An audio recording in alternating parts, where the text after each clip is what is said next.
Chapter 2 The Ancient Treasure House. This wasn't a garden, said Susan presently. It was a castle, and this must have been the courtyard. I see what you mean, said Peter. Yes, that is the remains of a tower, and there is what used to be a flight of steps going up to the top of the walls. And look at those other steps, the broad, shallow ones, going up to that doorway. It must have been the door into the great hall. Ages ago, by the looks of it, said Edmund. Yes, ages ago, said Peter. I wish we could find out who the people were that lived in this castle, and how long ago. It gives me a queer feeling, said Lucy. Does it, Lou? Said Peter, turning and looking hard at her. Because it does the same to me. It's the queerest thing that has happened this queer day. I wonder where we are, and what it all means. While they were talking, they had crossed the courtyard and gone through the other doorway into what had once been the hall. This was now very like the courtyard, for the roof had long since disappeared, and it was merely another space of grass and daisies, except that it was shorter and narrower, and the walls were higher. Across the far end there was a kind of terrace about 3 feet higher than the rest. I wonder, was it really the hall? Said Susan. What is that terrace kind of thing? Why, you silly, said Peter, who had become strangely excited. Don't you see? That was the dais where the high table was, where the king and the great lords sat. Anyone would think you had forgotten that we ourselves were once kings and queens, and sat on a dais, just like that, in our great hall. In our castle of Caspian, continued Susan in a dreamy and rather sing-song voice, at the mouth of the great river of Narnia. How could I forget? How it all comes back, said Lucy. We could pretend we were in Caspian now. This hall must have been very like the great hall we feasted in. But unfortunately without the feast, said Edmund. It's getting late, you know. Look how long the shadows are. And have you noticed it isn't so hot? We shall need a campfire if we've got to spend the night here, said Peter. I've got some matches. Let's go and see if we can collect some dry wood. Everyone saw the sense of this, and for the next half hour they were busy. The orchard through which they had come into the ruins turned out not to be a good place for firewood. They tried the other side of the castle, passing out of the hall by a little door into a maze of stony humps and hollows, which must have once been passages and smaller rooms, but was now all nettles and wild roses.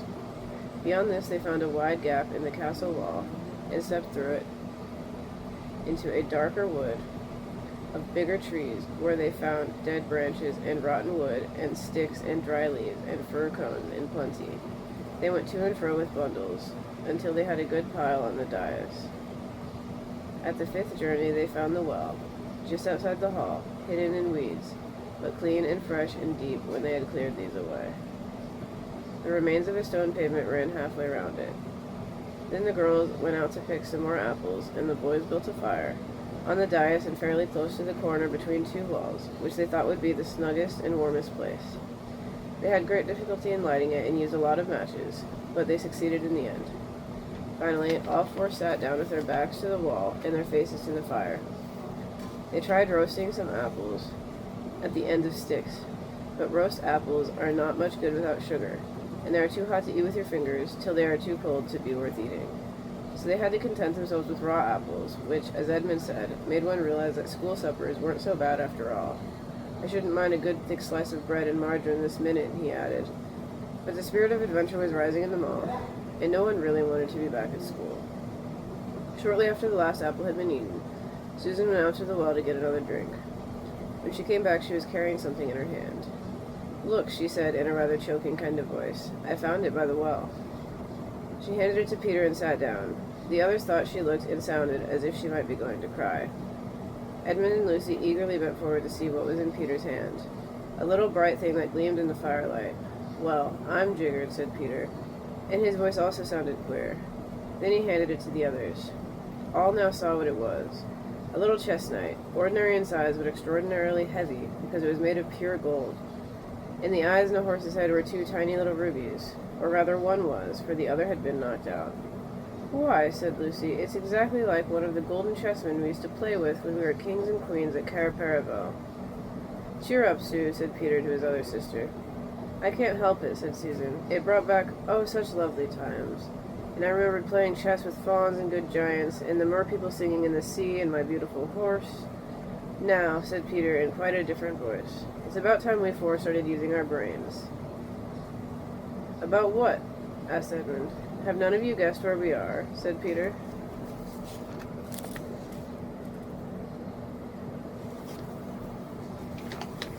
Go on, said Lucy. I felt for hours that there was some wonderful mystery hanging over this place. Fire ahead, Peter, said Edmund. We're all listening. We are in the ruins of Cair Paravel itself, said Peter. But I say, replied Edmund, how do you make that out? This place has been ruined for ages. Look at all those big trees growing right up to the gates. Look at the very stones. Anyone can see that nobody has lived here for hundreds of years. I know, said Peter. That is the difficulty. But let's leave that out for a moment. I want to take the points one by one. First point, this hall is exactly the same size and shape as the hall at Cair Paravel. Just picture a roof on this and a colored pavement instead of grass, and tapestries on the walls, and you get our royal banqueting hall. No one said anything. Second point, continued Peter. The castle well is exactly where our well was, a little to the south of the great hall, and it is exactly the same size and shape.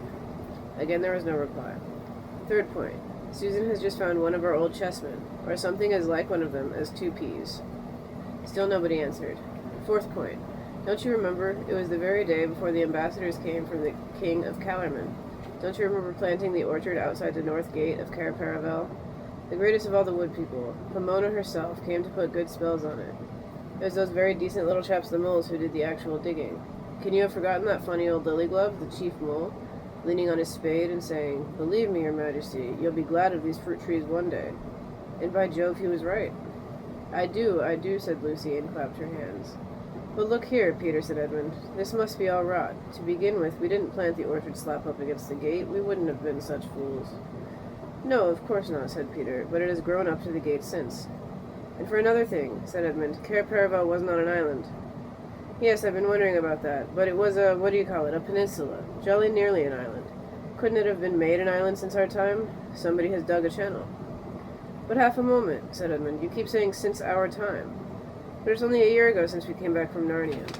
And you want to make out that in 1 year castles have fallen down and great forests have grown up, little trees we saw planted ourselves have turned into a big old orchard, and goodness knows what else. It's all impossible. There's one thing, said Lucy. If this is Cair Paravel, there ought to be a door at the end of this dais. In fact, we ought to be sitting with our backs against it at this moment. You know, the door that led to the treasure chamber. I suppose there isn't a door, said Peter, getting up. The wall behind them was a mass of ivy. We can soon find out, said Edmund, taking up one of the sticks they had laid ready for putting on the fire. He began beating the ivied wall. Tap, tap, went the stick against the stone, and again, tap, tap. And then all at once, boom, boom, with quite a different sound, a hollow, wooden sound. Great Scott, said Edmund. We must clear this ivy away, said Peter. Oh, do let's leave it alone, said Susan. We can try it in the morning. If we've got to spend the night here, I don't want an open door at my back, and a great big black hole that anything might come out of, besides the draught and the damp, and it'll soon be dark. Susan, how can you? Said Lucy with a reproachful glance. But both boys were much too excited to take any notice of Susan's advice. They worked at the ivy with their hands and with Peter's pocket knife till the knife broke. After that they used Edmund's. Soon the whole place where they'd been sitting was covered with ivy, and at last they had the door cleared. Locked, of course, said Peter. But the wood's all rotten, said Edmund. We can pull it to bits in no time, and we'll make extra firewood. Come on. It took them longer than expected, and before they had done, the great hall had grown dusky, and the first star or two had come out overhead. Susan was not the only one who felt a slight shudder as the boys stood above the pile of splintered wood, rubbing the dirt off their hands and staring into the cold, dark opening they had made. Now for a torch, said Peter. Oh, what is the good, said Susan, and Edmund said... I'm not saying it now, Edmund interrupted. I still don't understand, but we can settle that later. I suppose you're coming down, Peter? We must, said Peter. Cheer up, Susan. It's no good behaving like kids now that we're back in Narnia. You're a queen here, and anyway, no one could go to sleep with a mystery like this on their minds.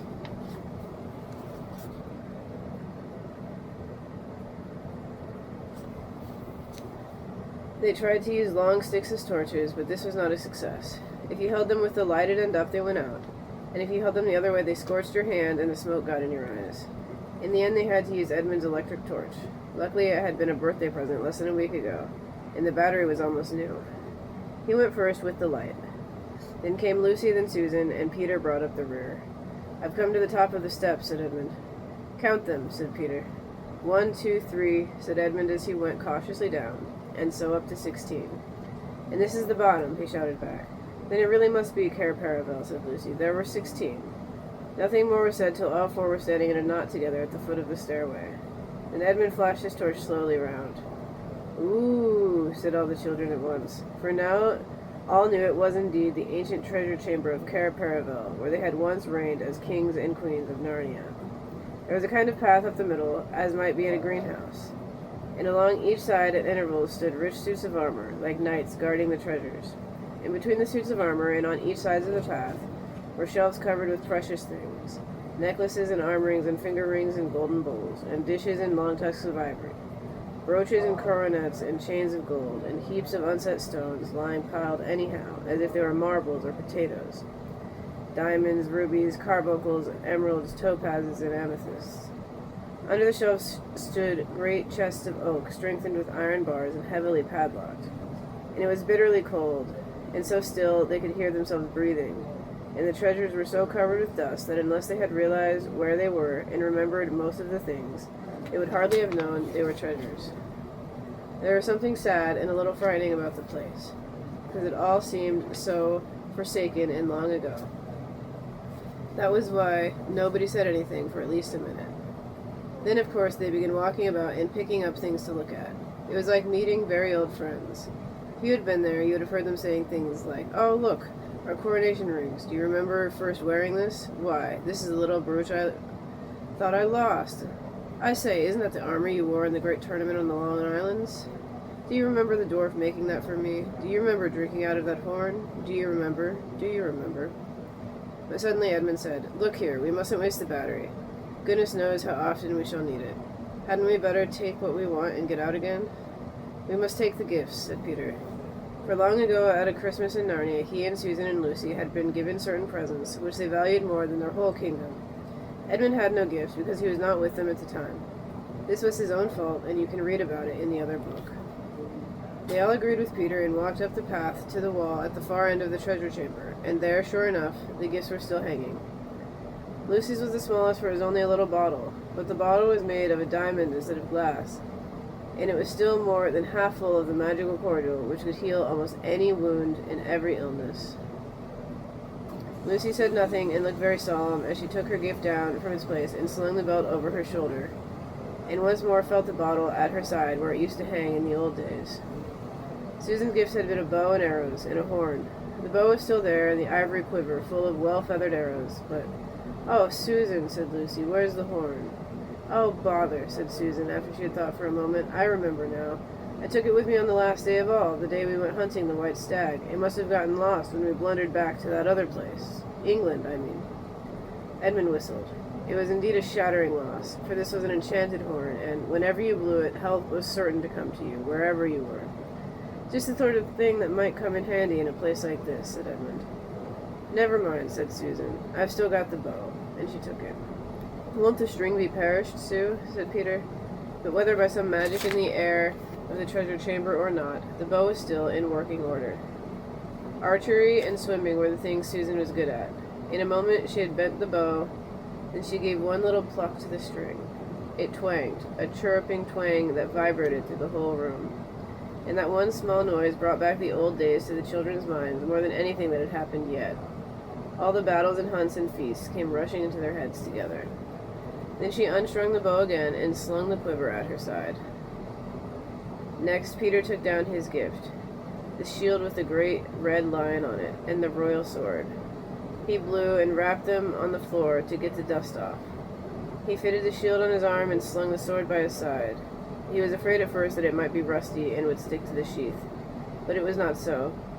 With one swift motion he drew it and held it up, shining in the torchlight.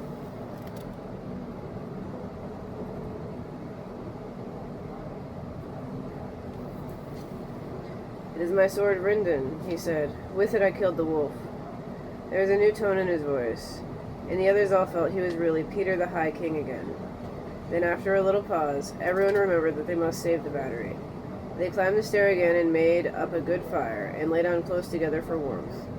The ground was very hard and uncomfortable, but they fell asleep in the end.